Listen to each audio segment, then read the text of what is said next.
So my father grew up speaking Yiddish as a child, of course, and he wrote his last book in Yiddish on the Kutzker. My father's family, some of my father's family managed to get out of Europe before the war. If they didn't, whoever didn't get out before the war was killed, but a few got out, including my father's sister. My father was 3 years old when his sister got married. She was 17, and she married a cousin, the Kapitschnitzer Rebbe, and they moved to Vienna, and they got out of Vienna just before the war, and they came to New York City. So my father had his sister, my father had a brother who also got out and was in England. But with the family, my father's sister only spoke Yiddish. And my father's cousin, brother-in-law, my uncle, also only spoke Yiddish.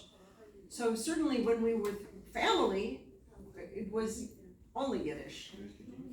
And so I've said, we'll talk about it later. It confuses with my German.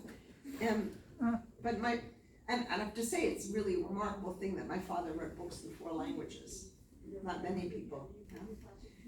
But so there was that aspect, the Yiddish of the religious world, of the Haredi world, the Hasidic world. Then my father was friendly with some Yiddish writers. Chaim Grada was a friend, a good friend, and there were others as well. Hillel Zeidman, you might know, was also a friend. His daughter's my friend. He was a journalist. Gershon Jacobson, who wrote for a Yiddish newspaper, was another good friend. So they were friends of my father's who would come to our home and would speak Yiddish at home.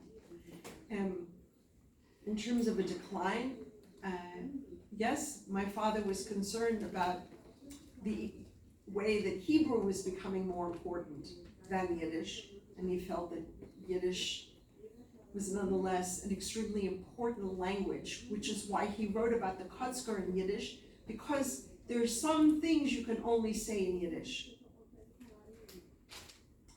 And maybe there were some things that my father could only talk about in Yiddish.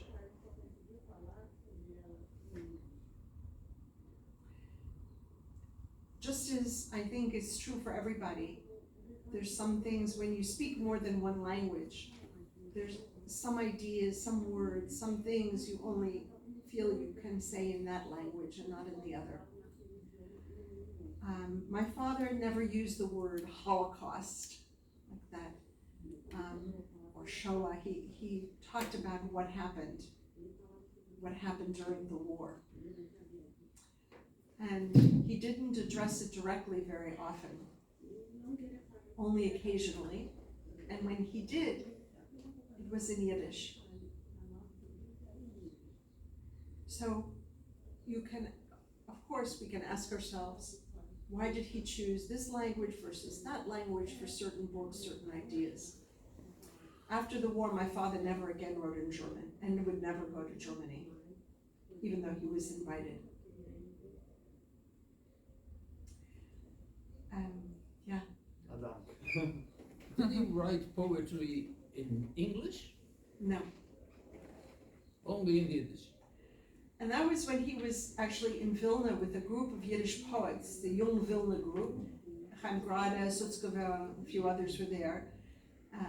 And that was a small book that he published with a dedication to his father.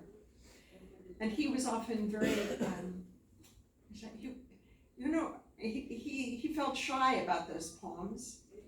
He didn't want them republished. He didn't want them translated. Because he was very young then.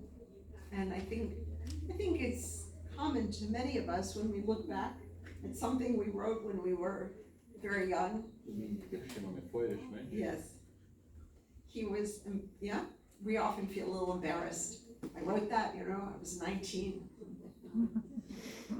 Yes.